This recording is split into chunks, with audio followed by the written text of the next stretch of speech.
que l'Argentine a décidé d'y aller. Et j'ai d'autres documents qui m'indiquent que c'est quelque chose de dangereux. La raison fondamentale pourquoi on fait une ES, pourquoi on fait toutes ces études, c'est qu'on veut y aller avec prudence, parce que la vérité, c'est qu'on ne le sait pas. Je tiens à vous rappeler qu'en 2012, j'avais rencontré la présidente de l'Environmental Protection Agency. Je lui avais posé exactement la même question. Est-ce que le gaz de schiste, c'est quelque chose d'important ou pas? Et tout. Et sa réponse avait été de dire, écoutez, on n'est pas en mesure de véritablement se prononcer sur cette question. On a un nombre de plaintes important, etc. Et donc, c'est très difficile à ce stade-ci de répondre à cette question. Je vais poser ma question autrement. Oui. À l'automne 2015, lorsque vous aurez les résultats de votre étude, et si jamais on en vient à la conclusion que c'est exploitable, est-ce que ça signifie que le gouvernement va aller de l'avant? Bien, ça va dépendre. Vous savez, il y a pas juste la question environnementale dans ce dossier-là. Il y a la question économique. Je pense que quand on parle de l'ES, ce n'est pas seulement la question environnementale dont il faut tenir compte. Vous savez, moi, j'ai entendu dire à un moment donné que ça prenait 2000 puits. Il y en a qui ont dit, si demain matin, on décide de faire l'exploitation, ça va prendre 5000 puits. D'autres ont dit 15 000 puits. Alors, la question est de savoir véritablement, on parle de quoi exactement? On parle de la difficulté également d'aller chercher ce pétrole si jamais on procédait de cette façon-là. Il y a une foule de questions que l'on se pose à ce stade-ci sur non seulement la question environnementale, mais également les bénéfices économiques. Et je vous dirais donc que c'est pour ça qu'une ES globale sur cette question-là et une ES spécifique dans le cas d'Anticosti est absolument nécessaire. Une dernière question. En juin, vous allez déposer votre règlement sur la protection de l'eau potable. On comprend que c'est un règlement qui est un peu taillé sur pièce pour Gaspé, Petrolia, Gisement Aldeman. Est-ce que votre règlement, compte tenu que tout le monde dit que c'est sécuritaire, va permettre l'exploitation du gisement là-bas en Gaspé? Bien, sur ce règlement-là, je laisserai peut-être M. Hurtel répondre à ça. Ce règlement-là, je rappelle, a fait surface d'abord en 2011, a fait l'objet de consultations. Ce règlement-là va nous permettre d'avoir un cadre très strict. Ça va être un des plus rigoureux en Amérique du Nord pour justement permettre la protection des sources d'eau potable et une exploitation sécuritaire des ressources en matière d'hydrocarbures. Alors, c'est plus l'objectif, c'est de se donner un cadre. Là, présentement, on n'avait pas un cadre pour l'ensemble du Québec. On se donne des règles strictes, un encadrement rigoureux. Ça va permettre l'exploitation des ressources tout en préservant nos sources d'eau potable. Ça, on le comprend très bien, mais Gaspé, on le fait ou on le fait pas avec ce règlement-là? Bien, avec ce règlement-là, après ça, c'est pas le gouvernement qui décide d'exploiter. Il va avoir l'adoption du règlement et après ça, les compagnies vont devoir prendre leurs décisions. Mais avec ce règlement-là, est-ce qu'il est plus contraignant ou vous croyez que la compagnie Moi, va aller de je l'avant? crois que c'est un règlement qui va rassurer. Déjà, on a présenté à la population de Gaspé ainsi qu'aux élus une étude indépendante qui démontrait que l'exploitation, notamment à Gaspésie, pouvait se faire de façon sécuritaire. Je crois que notre règlement va également rassurer la population, avoir des normes strictes et va pouvoir permettre une exploitation, notamment à Gaspé. Bonjour, messieurs. Monsieur Arcan, concernant l'île d'Anticosti, les travaux qui auront lieu cet été, est-ce qu'on pourrait avoir peut-être un aperçu du risque financier? Il va se dépenser quand même pas mal d'argent. Oui, ça doit pas être 55 millions. Cet été? Oui, cet été. La phase 1, c'est 55 millions. C'est le coût de ces travaux-là. Alors, si l'étude environnementale stratégique n'est pas concluante et que vous décidez d'interrompre ces travaux-là, il y a un contrat en cours, il y a certainement des pénalités. Quel est le risque financier qui est lié là, aux travaux qui vont se passer cet été sur l'île d'Anticosti? Ça veut dire combien d'argent serait perdu et combien ça coûterait pour interrompre finalement ce contrat-là avec Petrolia, qui va certainement vouloir avoir... on ne pas perdre son argent. D'abord, il y a beaucoup de si dans la question. Non, mais écoutez, vous faites une étude environnementale stratégique. Oui. Ça veut dire que vous avez des doutes sur la méthode utilisée. Alors, que cette méthode-là ne soit pas concluante d'une façon ou d'une autre. Alors, ça veut dire quoi pour les Ben, Québécois financièrement écoutez, que de s'engager cet été à dépenser 55 millions pour peut-être le perdre l'année prochaine? d'abord, premièrement, le coût total cet été, c'est 55 millions. L'an prochain, c'est 45 millions. Donc, toute l'opération totale est environ d'une centaine de millions de dollars. D'accord? Maintenant, c'est dépensé par les actionnaires et par le gouvernement dans ce dossier-là. Maintenant, ce qu'il faut bien comprendre, c'est que nous y allons étape par étape. Je pense que si je me mets à la place de la population, on l'a senti, en tout cas, au niveau de la population. Je pense que les gens sont d'accord pour dire au moins, écoutez, il faut savoir au moins s'il y a du potentiel ou pas. C'est la première question qu'il faut se poser. Et c'est ce sur quoi on travaille. Et c'est ce qui va permettre justement à l'EES de bien évaluer les choses.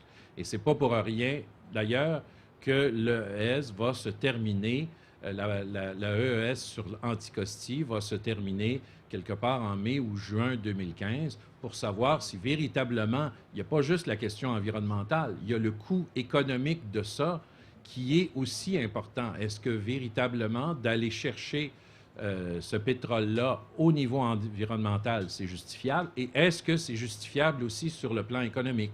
Alors, c'est ça qu'on fait au moment où on se parle. Mais si vous mettez fin à ce contrat-là, il y aura des pénalités, je présume. Écoutez, pour l'instant, nous avons discuté avec nos partenaires. Nos partenaires nous suivent parfaitement dans la démarche qui a été entreprise. Et il est possible aussi, Mme Biron, qu'on ne trouve pas de pétrole véritablement. Hein? Les gens pensent qu'il y en a. On a des indications à l'effet qu'il y a un potentiel qui pourrait être intéressant, mais ce n'est pas garanti. D'où d'ailleurs notre prudence, à la fois sur la question environnementale et je vous dirais également une prudence sur le plan économique. Concernant Old Harry, quand je lis votre document, vous semblez régler ça là, en dedans d'un an. Ça fait quand même, il y a des litiges là, qui vous sortent par les oreilles là, concernant Old Harry, ne serait-ce que sur la délimitation du territoire, à qui appartient le possible gisement. Là. Vous êtes, ça fait au-dessus de 15 ans, moi, que je suis ce dossier-là, puis que tout le monde négocie. Puis là, je lis votre document, puis en dedans d'un an, vous allez avoir les projets de loi miroirs, ça va être réglé avec Ottawa, etc. Est-ce que c'est pas un peu utopique? Bien, écoutez, j'ai parlé à M. Rickford, d'une part, qui est le ministre fédéral des Ressources naturelles. Nous avons déjà entrepris des négociations sur cette question du projet de loi miroir, sur lequel on travaille actuellement à s'entendre pour bien refléter les différentes options qui sont devant nous. Et j'ai bon espoir, j'ai vraiment bon espoir. La négociation va bien au moment où on se parle et j'ai bon espoir qu'on puisse s'entendre avec le gouvernement fédéral sur cette question-là. Maintenant, vous savez qu'il y a eu un BAP à l'île d'Anticosti qui a remis son rapport sur la question des aquifères, entre autres, pas sur l'île d'Anticosti, aux îles de la Madeleine plutôt. Et je vous dirais aussi que toute cette question de Old Harry ne sera pas réglée avant plusieurs années, dans le sens ou dans l'autre. Est-ce qu'on y va ou est-ce qu'on n'y va pas? On sait qu'il y a des préoccupations au niveau des Madelinos. On sait que la technologie s'améliore, mais de là à dire qu'on va pleinement y aller avant plusieurs années, à ce stade-ci, ça m'apparaît un peu prématuré. Je vais tenter d'être bref. Très rapidement, si vous étudiez de cette façon-là, si vous lancez de telles évaluations comme ça, c'est qu'à quelque part, vous avez envie d'exploiter. C'est la logique même qui le commande, n'est-ce pas? C'est ça?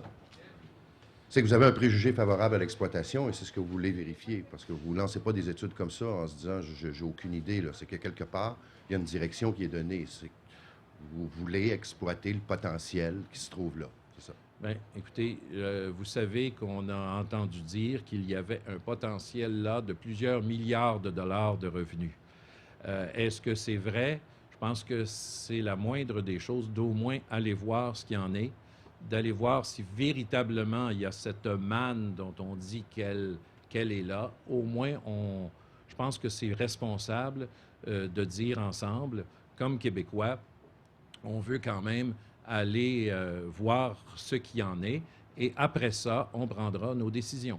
Et dans ce contexte-là, est-ce que pour ceux là, qui craignaient, par exemple, le retour des activités autour du gaz de schiste, qui craignaient un saccage sur l'île d'Anticosti, ces gens-là, aujourd'hui, ont raison là, d'être inquiets?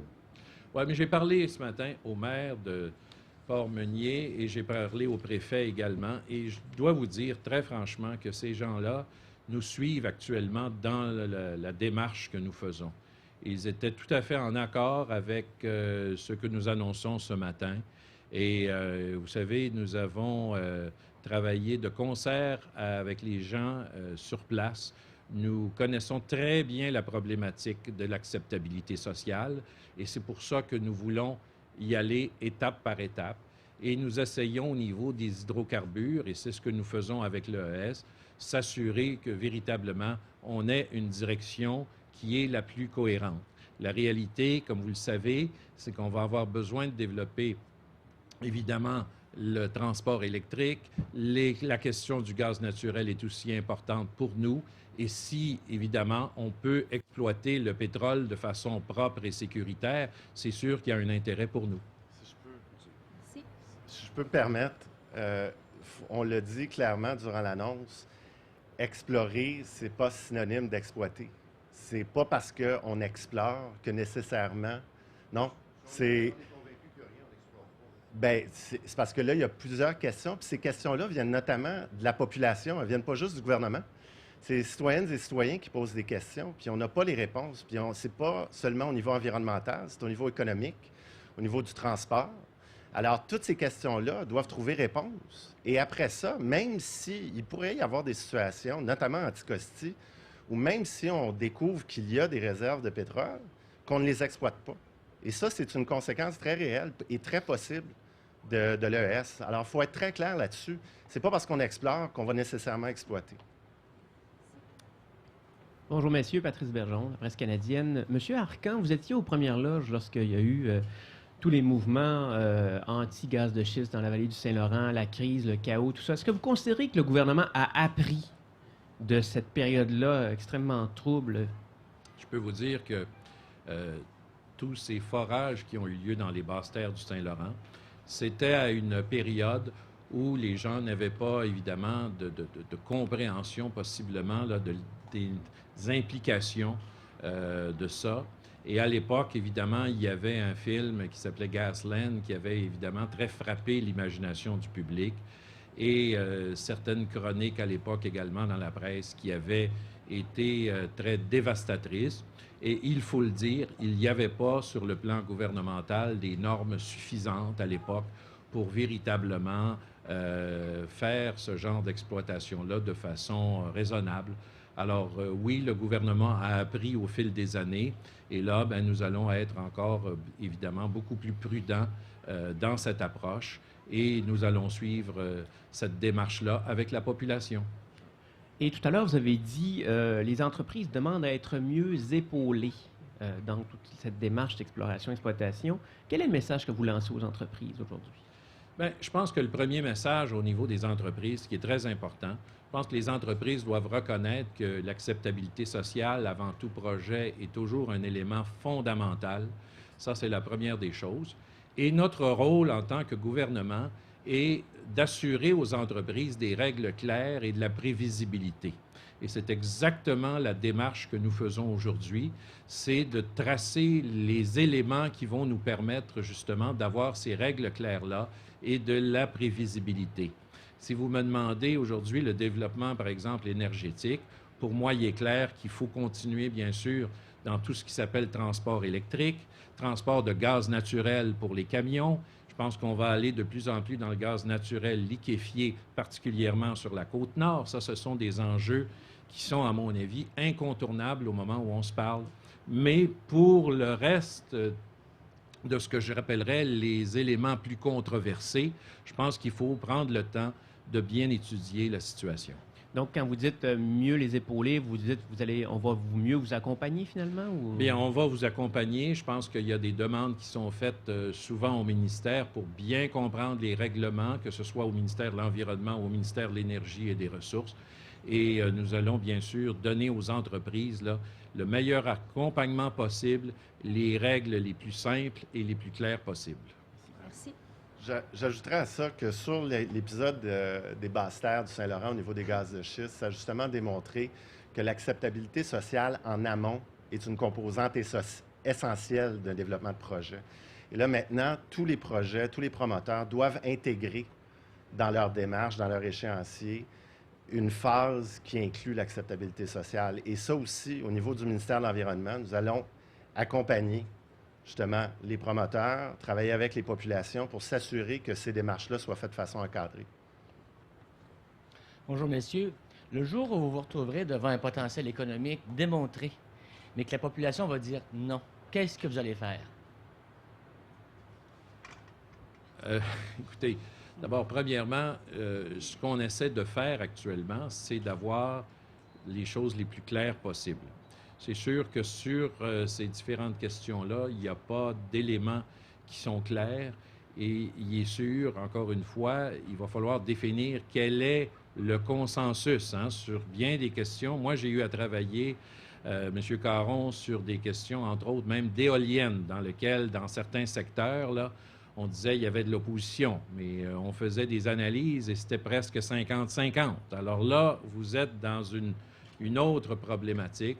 Moi, je pense qu'on va le prendre cas par cas, mais il est clair que si on se retrouve dans un élément où une grande partie de la population est contre, il va être très difficile pour l'entreprise de pouvoir procéder dans ces circonstances-là. Avez-vous l'intention de vous lancer dans une opération de conviction des gens? On sait qu'au Québec, il y a une sensibilité assez forte quand vient le temps d'implanter soit des éoliennes, des forages, ou bon, ça semble, l'histoire le démontre. Allez-vous essayer de convaincre les gens pour se rendre à l'argument économique? C'est-à-dire que notre rôle est, premièrement, il est clair qu'au Québec, il faut évidemment qu'on ait la discussion la plus mature possible sur ces questions-là. Tout ce qu'on fait, tout ce que on peut faire comme activité économique implique par le fait même une certaine pollution. La question est de dire il faut que cette pollution-là soit la moins mauvaise possible dans les circonstances. On a déjà dit non au charbon, on dit non au charbon, on dit non au nucléaire, on dit non à bien des choses actuellement. Il faut à un moment donné essayer de savoir à quoi on peut dire oui et si on dit oui à quelques éléments, est-ce que dans les circonstances, ce sont les meilleures solutions possibles. Alors, on n'a pas l'intention d'être des promoteurs d'une formule ou d'une autre, mais je pense que le meilleur service qu'on peut rendre aux Québécois, c'est d'être le plus transparent possible dans ce qu'on fait. Merci. Oui, bonjour, Michel Popin, Radio-Canada. Monsieur Arcan, Oui. Concernant Old Harry, Oui. c'est le seul projet que vous ne contrôlez pas entièrement. Là. Je veux dire, il y a des paramètres, des facteurs extérieurs, là. À la fois Ottawa, Terre-Neuve aussi, qui y va avec ces... Oui. Comment vous voyez, vous dites, là, je vois pas d'exploitation possible avant quelques années du côté québécois, mais là, si Terre-Neuve va de l'avant, est-ce que vous avez l'intention de discuter avec Terre-Neuve? Expliquez-moi davantage comment vous voyez ce dossier-là, compte tenu du fait que Terre-Neuve pourrait aller de l'avant plus rapidement. J'aime bien votre question parce que justement, j'ai eu l'occasion d'en discuter il y a quelques jours avec le sous-ministre qui est responsable de la négociation. Et le fait que Terre-Neuve ait déposé sa demande d'exploration, j'avais quand même une certaine inquiétude en disant est-ce qu'on va se retrouver dans quelques mois avec la Terre-Neuve qui va se mettre à exploiter Old Harry et nous, on ne sera pas prêts. Et j'ai été rassuré par les réponses. Je pense qu'on va devoir travailler. Je pense que l'EAS global va nous aider également dans cette démarche-là. Et même au niveau de Terre-Neuve, je ne pense pas qu'on se lance dans l'exploration avant encore un certain temps, ce qui va nous permettre certainement de nous faire une tête sur cette question-là. Je pense que la priorité actuellement, c'est de nous entendre avec le fédéral, justement, sur les règles du jeu, sur la loi miroir, sur le rôle de la Régie de l'énergie versus l'Office national de l'énergie, parce qu'ils n'ont pas tout à fait les mêmes composantes. Alors, il faut trouver des solutions d'abord avec le gouvernement fédéral et par la suite, on pourra regarder la stratégie. Je pense que tout le monde n'est pas en désaccord avec nécessairement le processus de Old Harry, mais les Madelinots nous disent, écoutez, on n'a pas l'intention que si un jour vous décidez d'aller dans cette direction-là, nos activités de pêche soient perturbées. Je pense que c'est normal que les gens nous posent cette question-là. Alors, je pense qu'on a suffisamment de temps pour véritablement nous faire une tête sur Old Harry dans les prochaines années. En anglais, s'il vous plaît. Oui, yes. In your documents, you refer to adhésion des communautés concernées, and I'm wondering, which would be the adhesion of the affected communities, I guess, is that the same as social acceptability? And what I'm saying is, how do you define social acceptability for a project like shale gas in the St. Lawrence lowlands? Yeah.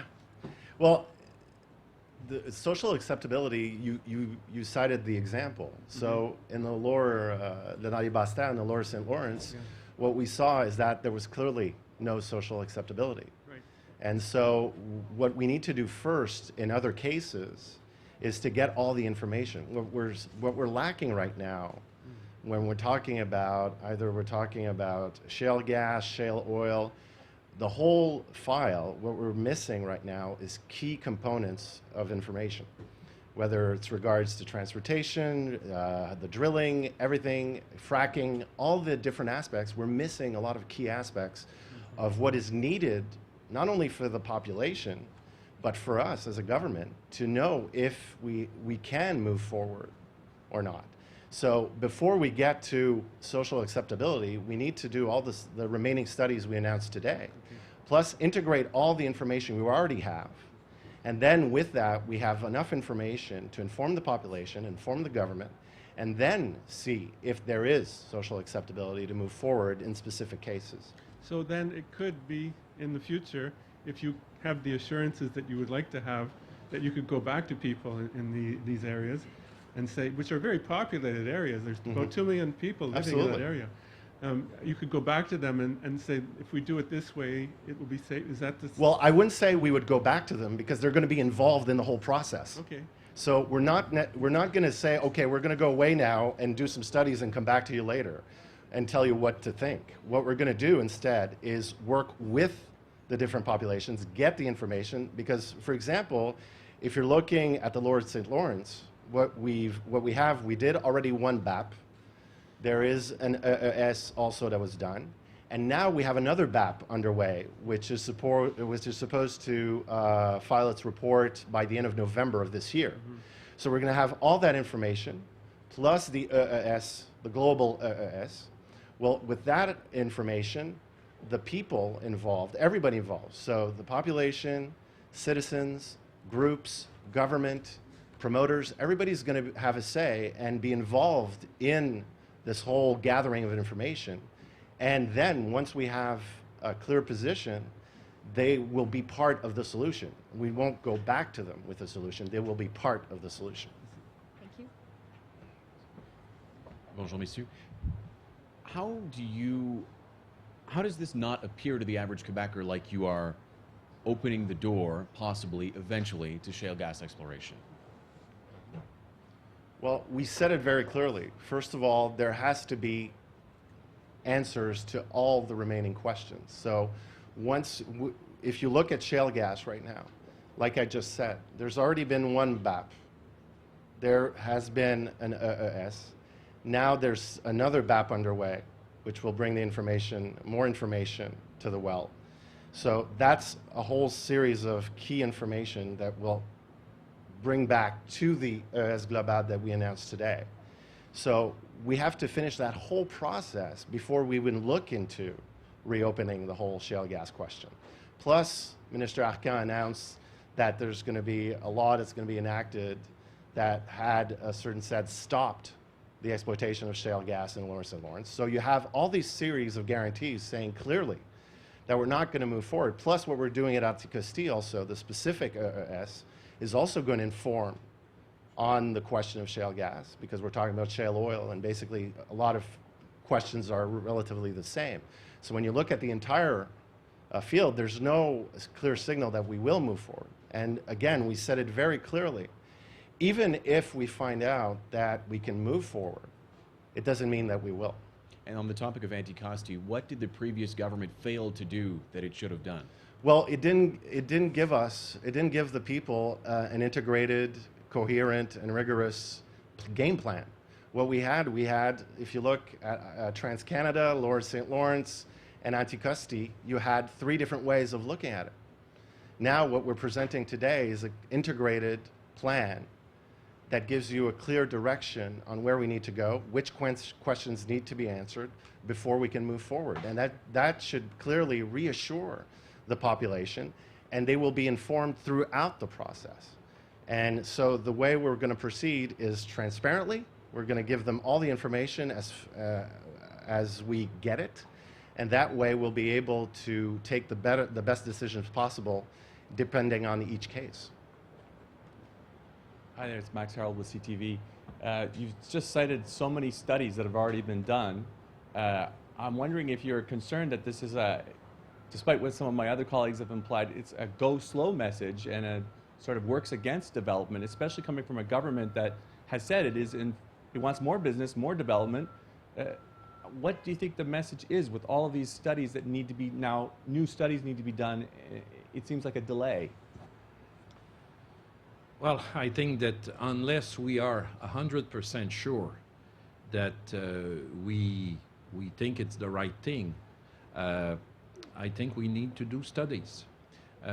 It's as clear as that. Again, there is the environmental question, of course, but there's also the economic question. As you know, for example, if we talk about petroleum, it's harder and harder to find petroleum as years go by. So the question, and especially in the case of Anticosti, is of course the environmental question, but the question is also from an economic standpoint. Is it worth it? What does it mean exactly if one day we decide to explore and exploit whatever needs to be exploited? So those questions are not answered in a satisfying way right now, and that's why we're doing this kind of study. And on shale gas, I wonder if you could just talk a little bit. You mentioned in French the film Gasland, and I'm wondering those images of water catching fire, has that dimmed the prospect of shale gas development in Quebec? Should Montrealers who are on your map, should they be thinking, well, this is not likely to happen now, or are we sort of on the fence? There's a lot of work being done by the industry to say, for example, that now the technology has improved, that things are much safer than they were. I'm not sure that right now we have all the questions about that, and of course this is one of the reasons we continue to do these kinds of study. And I would say the answer on this is not quite complete yet. Thank you. Yes, Angelica Montgomery, CJAD. How long do you think that this moratorium on shale gas exploration will stay in place? Very difficult to say. First of all, I don't like the word moratorium. As you know, this is not the kind of word that we like. We continue to study. We want to be proactive in this, but we don't want to do anything at the expense of the population's wish.